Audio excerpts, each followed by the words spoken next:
राम जानते हैं इस रहस्य को, इसलिए युद्ध में गहरा संघर्ष तो है लेकिन द्वेष कहीं नहीं है।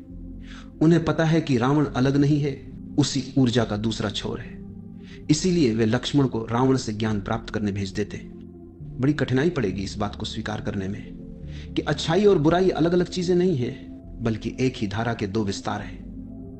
बड़ी अड़चन होगी यह मानने में कि राम और रावण दुश्मन इसलिए लगते हैं क्योंकि हमारा मन उन्हें अलग अलग देखता है, अन्यथा वे तो अस्तित्व की एक ही लीला के दो छोर हैं। सोच कर देखो, क्या रामायण रावण के बिना संभव है?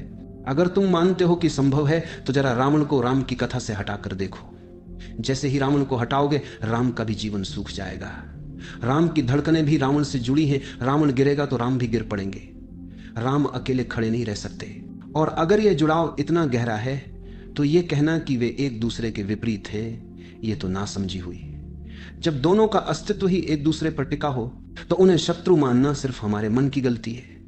वे तो एक ही खेल के दो हिस्से हैं और दोनों बराबर अनिवार्य है। एक भी छूटे तो खेल ही समाप्त। लेकिन मन को यह बात कभी मंजूर नहीं होगी। मन तो हमेशा तोड़कर ही देखता है।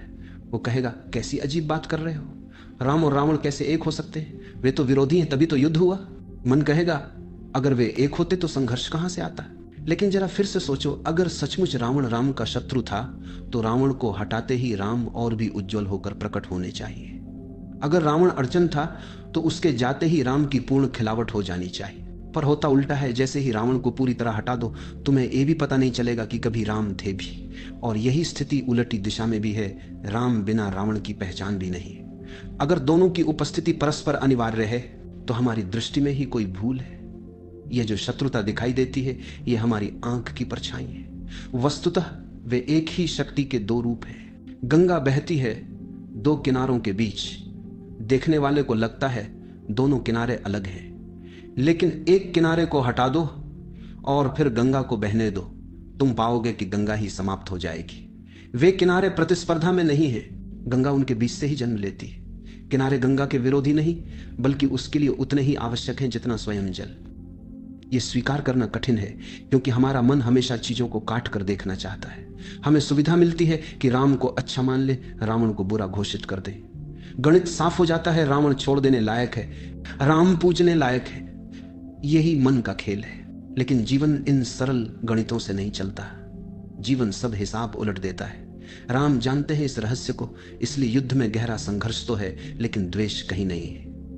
उन्हें पता है कि रावण अलग नहीं है, उसी ऊर्जा का दूसरा छोर है। इसीलिए वे लक्ष्मण को रावण से ज्ञान प्राप्त करने भेज देते। राम जानते हैं कि मेरा अनुभव तो एक तरफ का है, लेकिन रावण ने भी दूसरी तरफ से उतना ही गहरा अनुभव लिया है। लक्ष्मण को पूर्णता तभी मिलेगी जब वह दोनों छोरों को देख लेगा। इसीलिए राम कहते हैं, मुझसे तो तुम सीख ही चुके हो, अब रावण से भी शिक्षा लो। उसका अनुभव भी अद्वितीय है, दूसरी दिशा से आया है। यदि तुम केवल मुझे जानोगे तो अधूरे रह जाओगे।